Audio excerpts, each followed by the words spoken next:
ತಮ್ಮೆಲ್ಲರಿಗೂ ವಚನವಾಹಿನಿ ಚಾನಲ್ಗೆ ಆತ್ಮೀಯವಾದ ಸ್ವಾಗತ. ಇಂದಿನ ಪಾಡ್ಕಾಸ್ಟ್ನಲ್ಲಿ ಮುಕ್ತಾಯಕ್ಕನವರ ಒಂದು ವಚನ ಹಾಗೂ ಅದರ ಭಾವಾರ್ಥವನ್ನು ತಿಳಿಯೋಣ. ಆರೂಢೆಯಾದಂತಹ ಅಜಗಣ್ಣನವರ ತಂಗಿ ಮುಕ್ತಾಯಕ್ಕ. ಮುಕ್ತಾಯಕ್ಕನವರ ತವರೂರು ಲಕ್ಕುಂಡಿ. ಗಂಡನ ಹೆಸರು ಮೊಸಳೆಕಲ್ಲು ಎಂದು ಕಾವ್ಯಗಳಲ್ಲಿ ಬರುತ್ತದೆ. ಅಕ್ಕನವರಿಗೆ ಅಣ್ಣನ ಬಗ್ಗೆ ಎಷ್ಟು ಗೌರವ ಹಾಗೂ ವಿಶ್ವಾಸವೂ ಇತ್ತು ಎಂದರೆ ಅವರ ಹೆಸರನ್ನೇ ತನ್ನ ವಚನಗಳಿಗೆ ಅಂಕಿತವನ್ನಾಗಿಸಿ ಅವರು ಮಾಡಿಕೊಂಡಿದ್ದಾರೆ. ಈ ಅರ್ಥದಲ್ಲಿ ಹೇಳೋದಾದರೆ ಅವರ ಅಣ್ಣನೇ ಆಕೆಗೆ ಲಿಂಗ ಮತ್ತು ದೇವರಾಗಿದ್ದಾರೆ. ಇವರು 12ನೇ ಶತಮಾನದ ಶರಣಿ. ಇವರ ಸುಮಾರು 37 ವಚನಗಳು ನಮಗಿಂದಿಗೆ ಸಿಕ್ಕಿದೆ. ಮುಕ್ತಾಯಕ್ಕನವರು ಮುಗ್ಧೆ.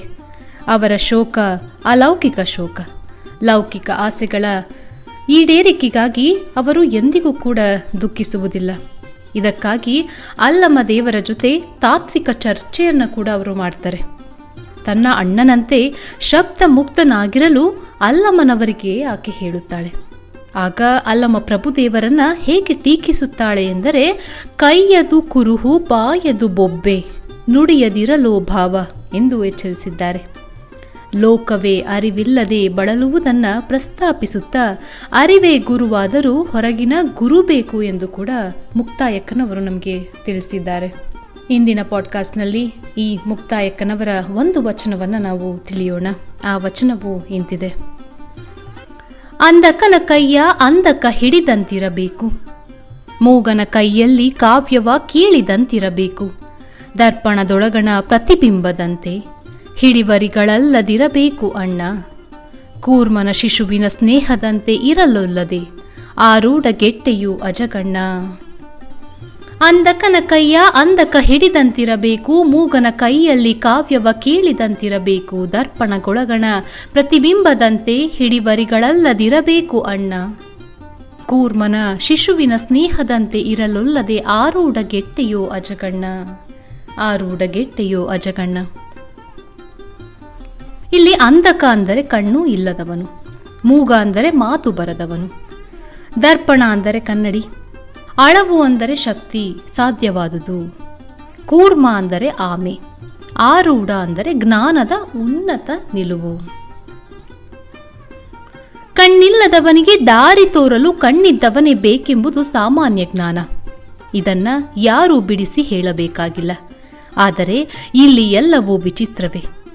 ಕುರುಡನೊಬ್ಬನ ಕೈಯನ್ನ ಕುರುಡನೇ ಹಿಡಿದಿದ್ದಾನೆ ಅಂದರೆ ಇಲ್ಲಿಯ ಕುರುಡ ಹುಟ್ಟುತ್ತಲೇ ದೃಷ್ಟಿಯನ್ನ ಕಳೆದುಕೊಂಡವನಲ್ಲ, ಭ್ರಾಂತಿ ಜ್ಞಾನವಳಿದ ಯೋಗಿ ಇಲ್ಲಿ ಕುರುಡನಾಗಿದ್ದಾನೆ, ಸದ್ರೂಪ ಶ್ರೀಗುರು ಆಗಿದ್ದಾನೆ.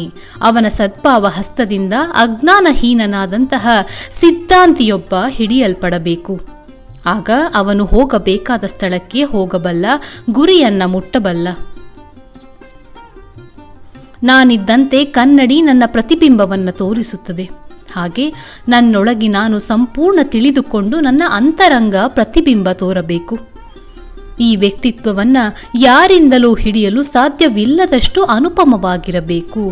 ಕೂರ್ಮನ ಶಿಶುವಿನ ಸ್ನೇಹ, ಕರುಳ ಸಂಬಂಧ ಬಹಳ ಅಪರೂಪವಾದುದು. ಹಸಿವೆಯಾದ ಆಮೆಯ ಶಿಶು ಹಸಿವೆಯನ್ನ ಹಿಂಗಿಸಿಕೊಳ್ಳಲು ತನ್ನ ತಾಯಿಯನ್ನ ನೆನೆಯಲೊಡನೆ ಅದರ ಹಸಿವೆ ಹಿಂಗುತ್ತದಂತೆ. ಹಾಗೆಯೇ ತನ್ನ ಮಗುವಿನ ಹಸಿವೆಯನ್ನ ಹೋಗಲಾಡಿಸುವಲ್ಲಿಯೂ ಕೂಡ ತಾಯಿಯ ಪಾತ್ರ ದೊಡ್ಡದಾಗಿ ಕಾಣಿಸುತ್ತದೆ.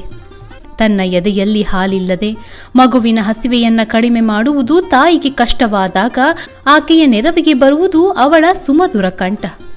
ಅವಳ ಒಡಲಿನ ಒಳಗಿರುವಂತಹ ಅನುಭವ ಸಂಪತ್ತು. ಇದರಿಂದ ಮಗುವಿನ ಕಿರಿಕಿರಿ, ಹಸಿವೆ ದೂರವಾಗಿ ಮಗು ಸುಖ ನಿದ್ರೆ ಮಾಡುತ್ತದೆ. ಇದು ಕರುಳ ಸಂಬಂಧ. ಇಂಥ ಕರುಳ ಸಂಬಂಧ ತನ್ನ ಅಣ್ಣ ಅಜಗಣ್ಣನೊಂದಿಗೆ ಮುಕ್ತಾಯಕ್ಕನಿಗೆ ಇತ್ತು. ಆ ಅಣ್ಣನೇ ಜ್ಞಾನದ ಉನ್ನತ ನಿಲವನ್ನು ಪಡೆದುಕೊಂಡು ಲಿಂಗಾಂಗ ಯೋಗ ಸಮಾಧಿ ಸ್ಥಿತಿಯನ್ನ ಮುಟ್ಟಿದಾಗ ಮುಂದೆಂತೂ ಎಂಬ ಪ್ರಶ್ನೆ ಕಾಡಿದೆ.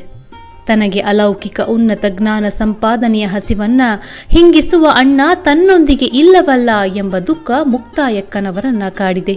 ಈ ಪರಿಯ ಪ್ರಲಾಪ ತೀರಾ ವಿನೂತನವಾದುದು. ಅಂದಕನ ಕೈಯ ಅಂದಕ ಹಿಡಿದಂತಿರಬೇಕು, ಮೂಗನ ಕೈಯಲ್ಲಿ ಕಾವ್ಯವ ಕೀಳಿದಂತಿರಬೇಕು, ದರ್ಪಣದೊಳಗಣ ಪ್ರತಿಬಿಂಬದಂತೆ ಹಿಡಿವರಿಗಳಲ್ಲದಿರಬೇಕು ಅಣ್ಣ.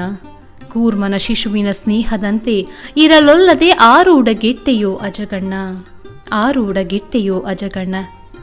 ಮುಂದಿನ ಪಾಡ್ಕಾಸ್ಟ್ನಲ್ಲಿ ಮತ್ತೆ ಭೇಟಿಯಾಗೋಣ. ಧನ್ಯವಾದ.